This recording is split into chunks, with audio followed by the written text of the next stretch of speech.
Okay, everyone, welcome to the Gentle Art Podcast with Gene Dunn. We're here with my esteemed colleague and best friend, Thomas Clifford. Let's give him a nice hand clap. Yay. Welcome, Tom. Thank you.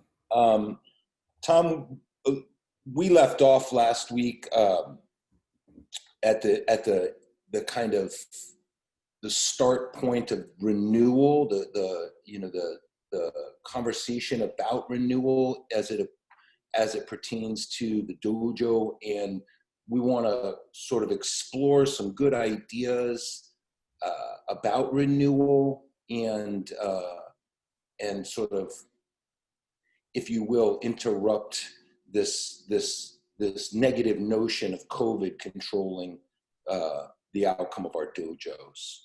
So let's go ahead and just kind of open up the subject about renewal, please, Tom. Sure. Well, I think it begins at the beginning. The idea of martial arts being a lifestyle rather than a pastime. It's an identity. I always like to follow the idea of be, do, have, and give. To me, that's life. Be, do, have, and give. And the be part is much of what we addressed last time when we talked about B4, and that was become, behave, believe, belong. So let's go back to become. Not only does a person put on a uniform and earn their white belt on day one, but I think it's important that they learn that black belt is every serious martial artist's minimum goal. Minimum goal, not final destination, but minimum goal would be earning a black belt in the martial arts, whatever martial art it is. So that to me is where the renewal concept begins. On day one? Yes, on day one. I don't think that it's too soon. I think that it's often too late. Where is Jimmy? Has anyone seen Jimmy? Jimmy's gone. Did we talk to him about martial arts as a lifestyle? Did we talk to him about black belt being minimum goal? I forgot. So I don't think that it's ever too soon. I think that it's often too late. So we want to talk about black belt from the get-go. Do you think that, like, we as instructors kind of assume that everyone knows that? Or do you think one of the reasons we're not saying that at the very beginning is that we feel like people need to qualify? What? Yeah, you just opened up like Pandora's box. Like, I think for some people, it's like guilt. They have cognitive dissonance over like what black belt is and can everybody really achieve it? And there's imposter syndrome. Yeah. 1 in 10,000. Yeah, there's this whole plethora of obstacles that stand in the way of people's ability to convey the value of black belt. But I'll tell you what the main one is. The main one is that you got to decide what it is. Yeah, like you say, hey, do you want to make it? Everybody wants to make it. But if they don't know what it is, they're going to have a problem when it comes to making it. So that would be like someone's definition of success. If you don't have a clear definition of success, it's going to be a difficult journey. Yeah. So step one is that we as school operators need to have a concise and clear definition of black belt. We have to be able to articulate that. For me, it's a mark of maturity. It's a symbol of self-discovery. It's recognition of the fact that you have held yourself to very high personal standards. And then that you've made promises and kept them. You've set goals, you've achieved them. You've accepted commitments and you've honored them. I've noticed that none of them are winning a tournament. None of them are. No, those belts are different. Those are good belts to have too. Like, I know some guys that have won some belts. They have some trophies and some medals. And I think those are extraordinary achievements, but I wouldn't mix them. I wouldn't confuse what a belt what the obi represents and compare it to a championship belt. They're very different things. They're very, very different things. And again, it's important that we reconcile those differences, or else we're going to get up in front of people and really not have anything intelligent to say. And one of the biggest obstacles we face is the delusion that people are telepathic. I'm very frustrated with you right now, Shihan, because you don't know what I'm thinking. Like, don't you know what I'm thinking? How come you don't know what I'm thinking? I have to be able to articulate it, to express it, to convey it, to over communicate it. So going back, we right from the get-go are helping people to understand that earning their black belt is the minimum goal. And then we should know about how long that would take. Not exactly how long that would take, but about how long that would take. What are your thoughts there? I know that when I first started jiu-jitsu, yes, common knowledge that 10 years was the threshold where you got your black belt in 10 years. Yes. And it wasn't until I think Brian Glick came along in the jiu-jitsu community where he got his in 6 and was more than legitimate. And that kind of set a different tone or different standard. And I noticed for myself that, like, as soon as I was told it was 10 years, in my mind, it was 10 years. Like, there was kind of no way out of that for me. It becomes fixed and final and frozen. Yep. Yeah. So what are your thoughts there? If I'm looking at kind of, if I'm rethinking my, my black belt program, or if I'm starting to consider it for the first time, what are your thoughts there? So my definition of black belt it doesn't include invincible, immortal, and indestructible. And if it did, then 10 years is certainly not enough. Neither is 20. And we're on to we're into the infinite. So I think if you have a reasonable standard, a high standard, but a reasonable high standard, you want to go with the minimum effective amount of time, not the maximum, the minimum. I'll give you an example. I have not managed to earn my black belt in jiu-jitsu, and I've got 22 years. Now, my nephew earned his in 6.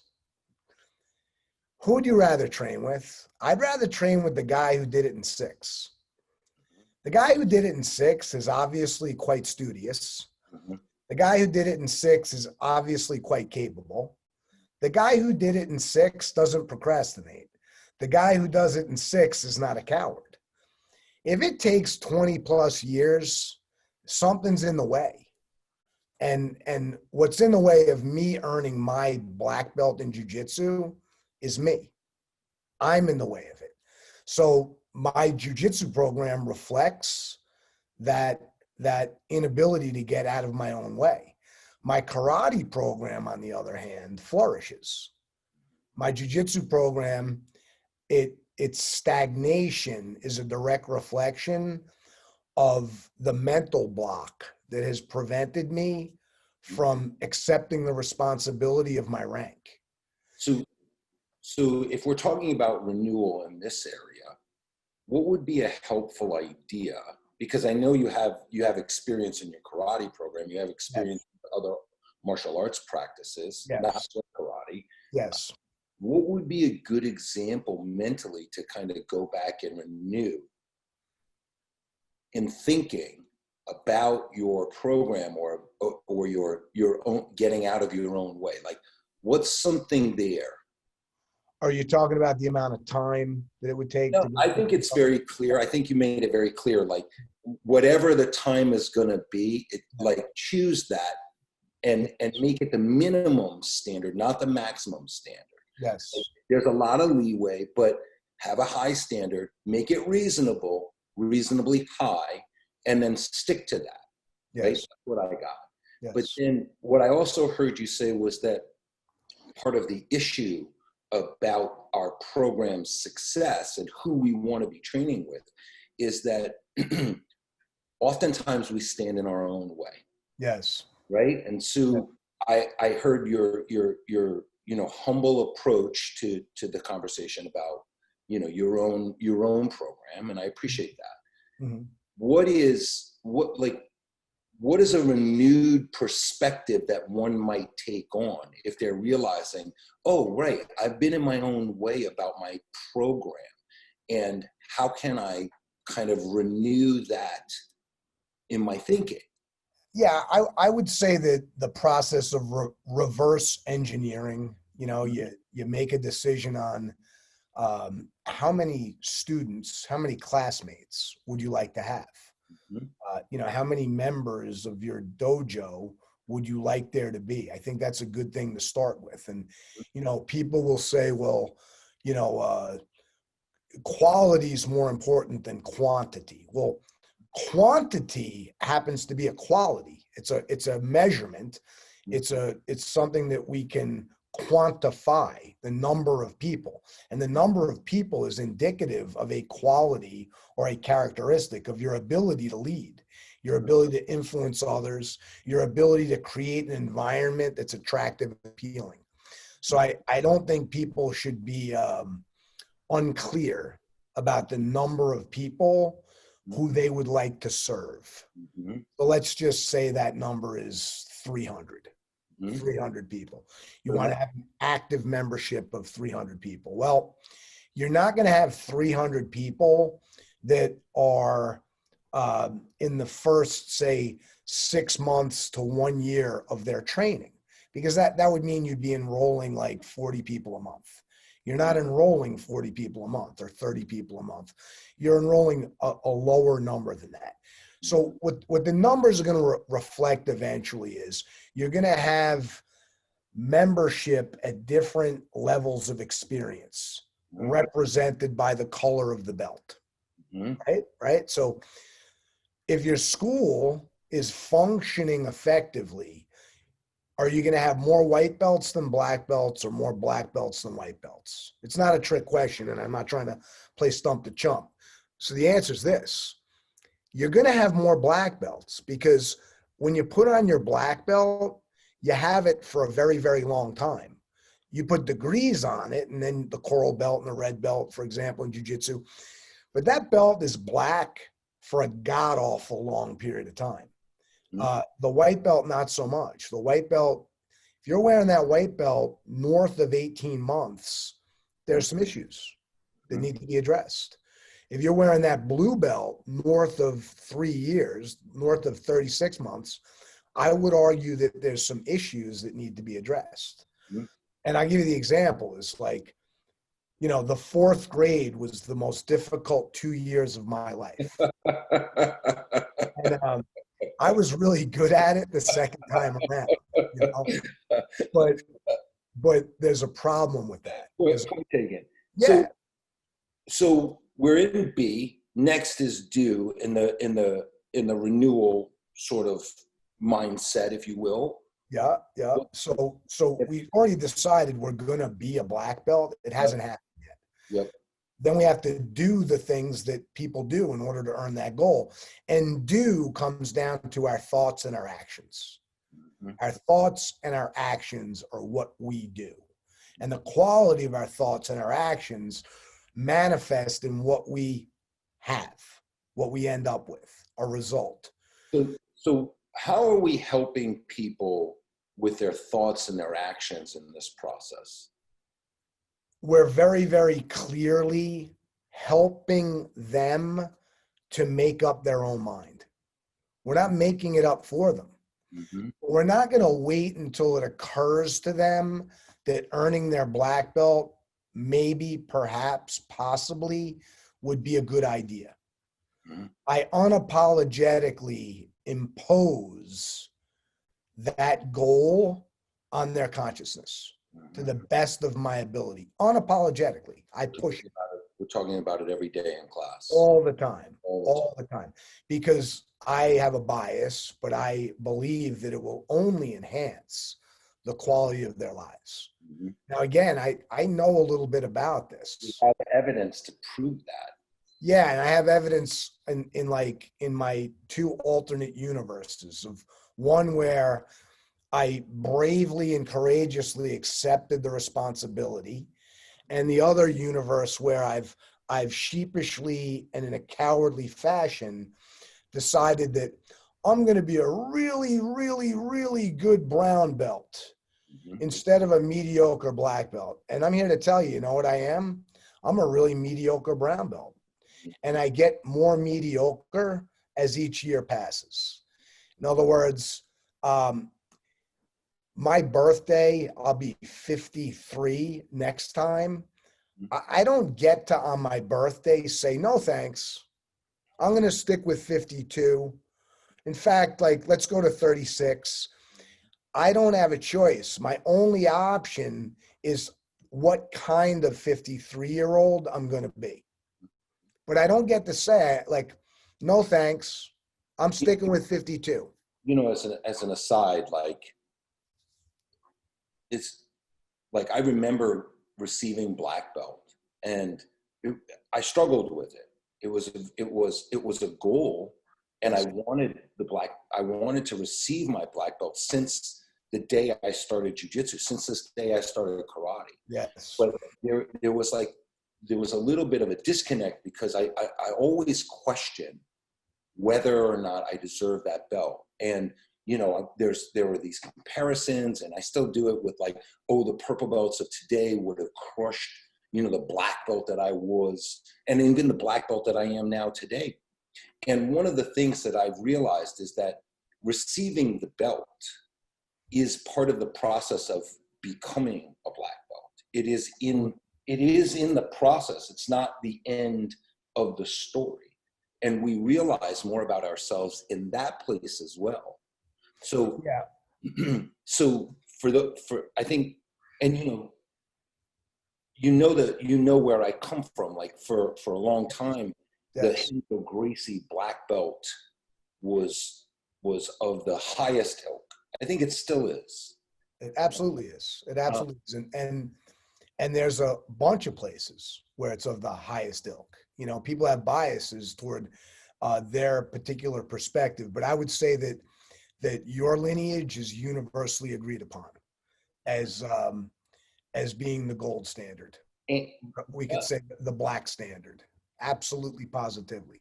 but as part of that process, for those of us who are thinking, well, our black belts have to be perfect, and if they're not, they can't receive the black belt.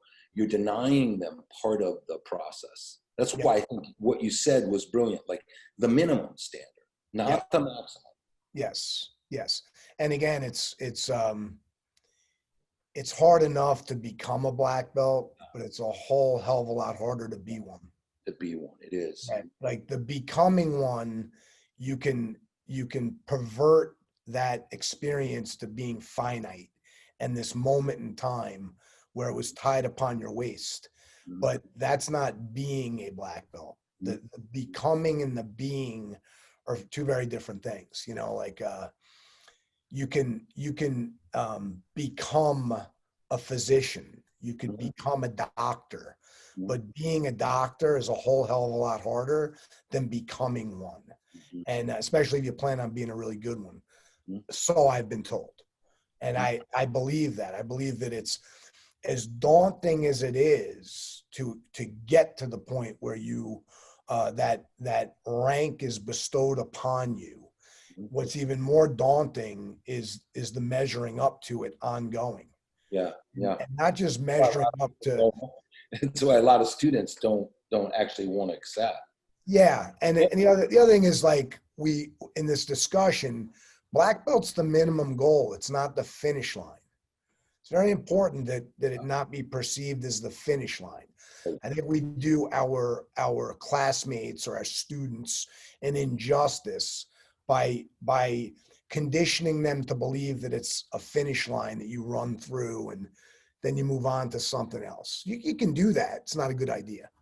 It's not a good idea. It's like getting a driver's license and now I'm going to ride a bicycle.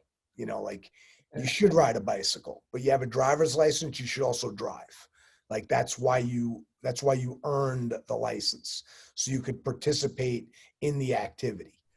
We got B, and in the context of renewal, B is be on purpose about what the standard is. Yeah, and be a black belt long before you earn it. So it's never too early to start behaving like one.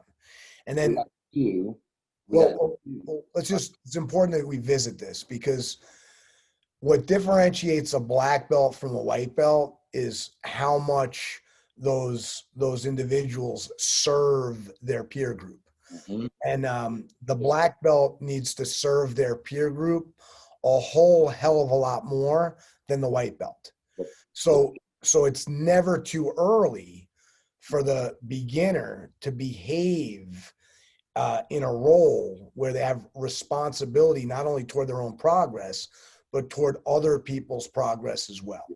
That's an important B. So do in the context of renewal is Think. well, but also continually promote Yeah. black belt. Right? Yeah. Yeah. That's part of the thinking and the acting. It's, your consciousness and your conduct. And then have is we're having more black belts in the school. That's part of have, but the big have is my B. I become a black belt in my heart and mind. I do by my thinking and my acting in accordance. And then I have the rank. I have the rank. And now I have the natural obligation to give. I have value to give. As a white belt, I had the best of intentions, but I didn't have much achievement to go along with it. But as a black belt, I've learned some things. I've acquired some skills. I've gleaned some knowledge. And now I want to make sure that I'm giving it away. The only way I can keep it, somebody once said, is to give it away. So be, do, have, give. Let me ask you something real quick. If I have an environment where the black belts are not conditioned to give, how do I go about transforming that? I had an environment like that recently. I came from an environment like that. It was time to say, snatch this pebble from my hand and leave the temple, so to speak. They graduated from Shaolin. So I wonderful people. I love them dearly, but I let go of my entire adult senior enrollment. And it was time. It was time for them to take responsibility for building a program of their own. Because until or unless people are put in a position where they see that giving back is not an option, they often will not give back. They often will develop a scarcity mentality. They are threatened by the up and coming, and they get into a habit of holding people back. And it's not a good culture. It's not a good environment. It's a reflection on me. It's my failing. I don't want to put it on them, but it certainly can only be remedied in one way.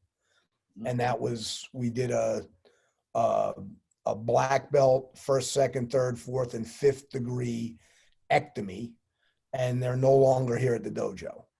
And they couldn't be happier. And that makes me happy. They really couldn't be happier. So now, short of that, like prophylactics versus therapeutics, you build a culture from the get-go of none of us is as smart as all of us. And there has to be interaction between students. There's a lot of partner work in the martial arts. One of the versions that's often overlooked is the visual. If I'm lined up behind you and I'm learning how to block, strike, and kick and stand by looking at your structure and your mechanics, that's partner work. Mhm. That's partner work.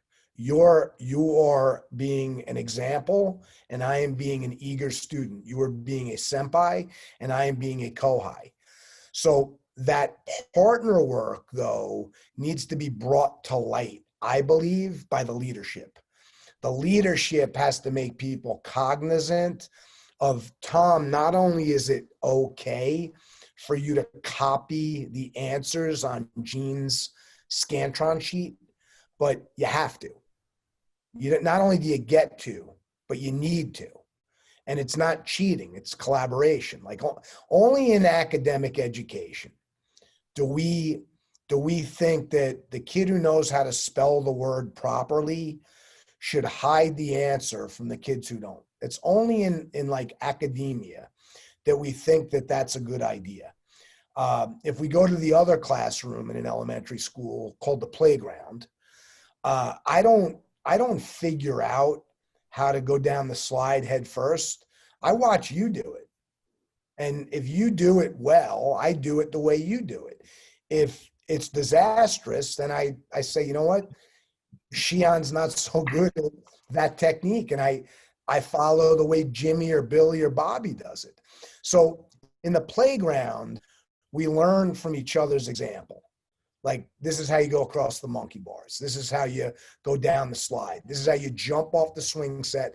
And this is how you jump off the swing set and end up with a broken ankle. Watch carefully. This is my arm. Yeah, this is watch carefully. But we're encouraged to do that. We're not told to show up at the playground with a blindfold on. But in academia, it's discouraged. There's a lot of like, don't look at Susie's paper. Susie knows how to spell Czechoslovakia, and that's a closely guarded secret. No. I need to see Czechoslovakia spelled in the proper order of letters as often as possible because I'm an imbecile. And I need Susie, my peer, to be a resource, not the source, but a resource in my learning. And the tallest person in the class with the apple on his or her desk is also not the source, but a resource in the learning process. So we're back to partner work and why the culture is so crucial. Because Susie also needs to be acknowledged for her generosity, for her willingness to share the secrets of spelling Czechoslovakia properly to her peer group. Now, part of it is like she studied. She did some work on her own privately at home. That's part of it too, but that didn't occur to me until Susie told me. She practices at home. Oh, okay, eureka. That's good. That's a discovery facilitated by the example of my classmate.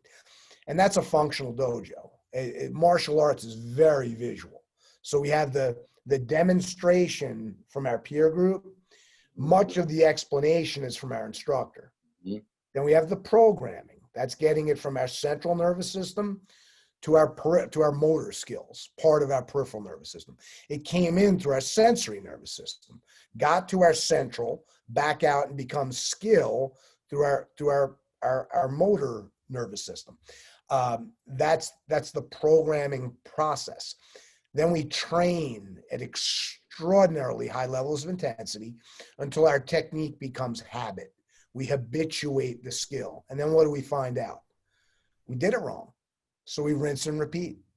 Mm-hmm.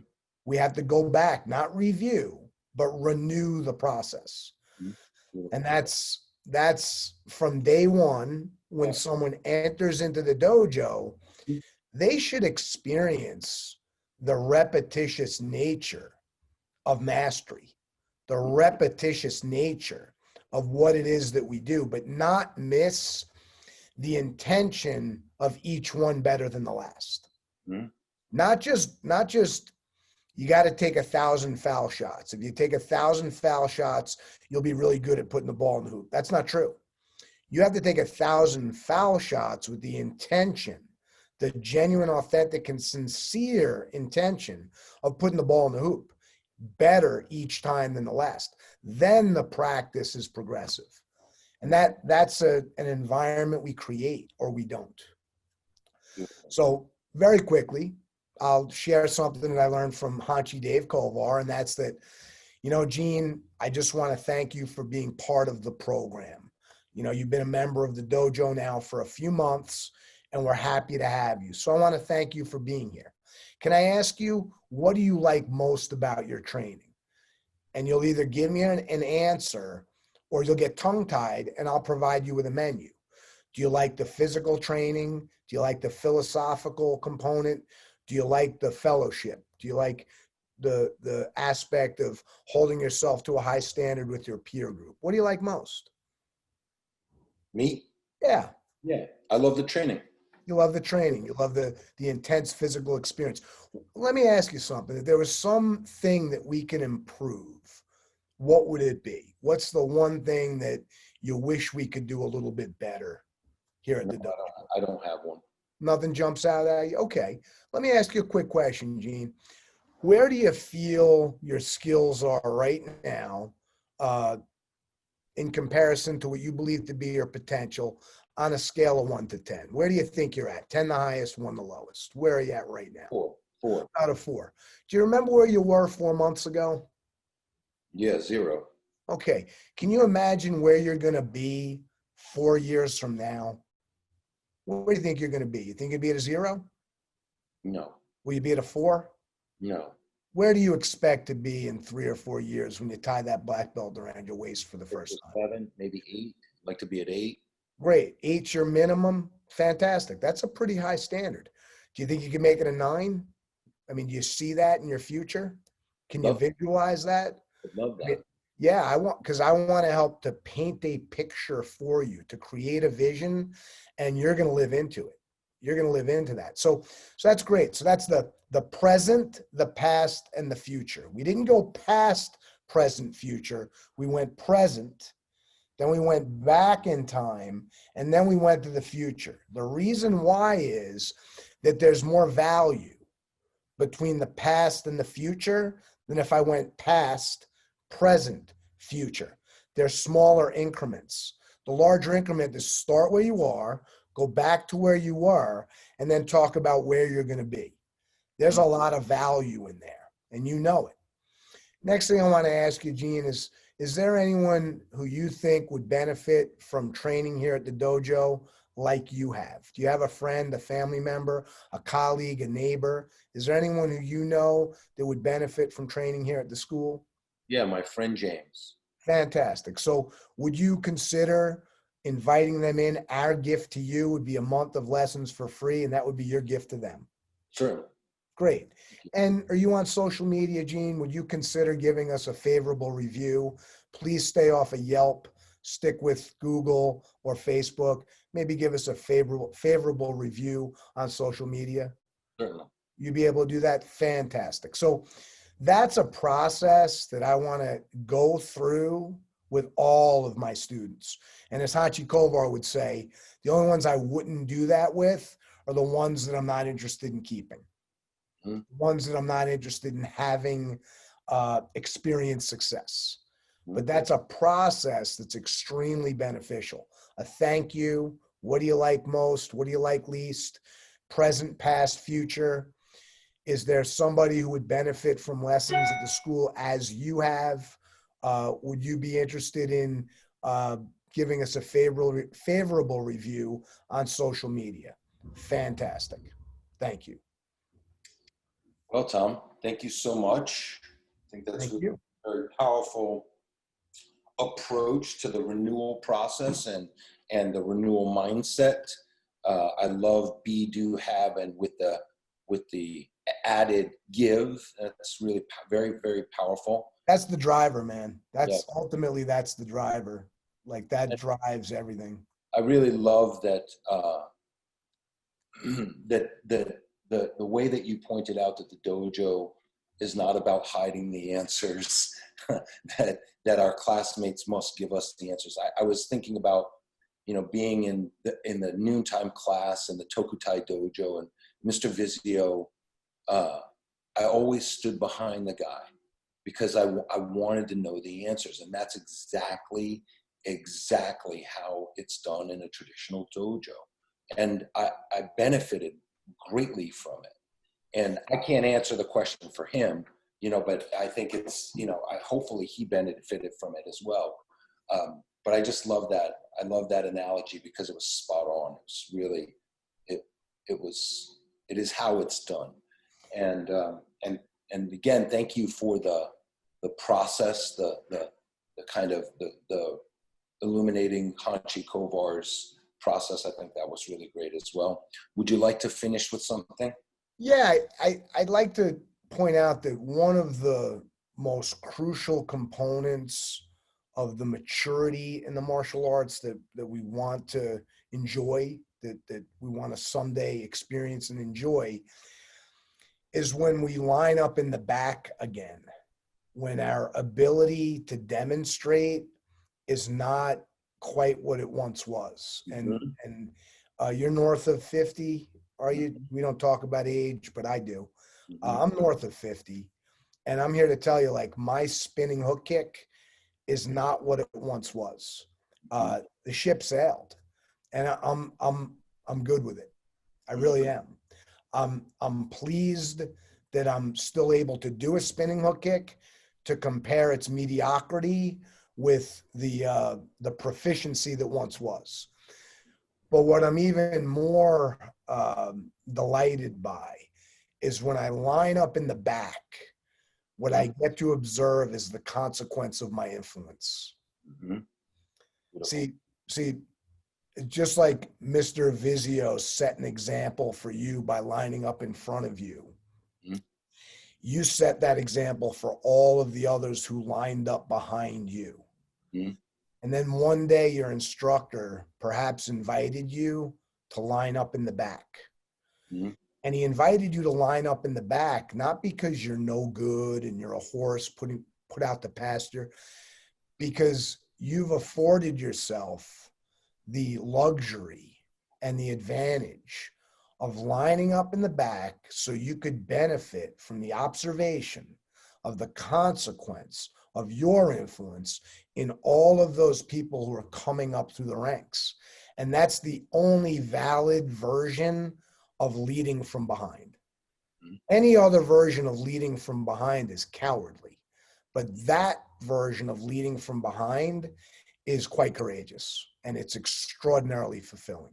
It's just so good to go back there and look and say, like, that guy there who's up in the front used to line up behind me when he was a blue belt, or when he was a yellow belt, or whatever belt he wore.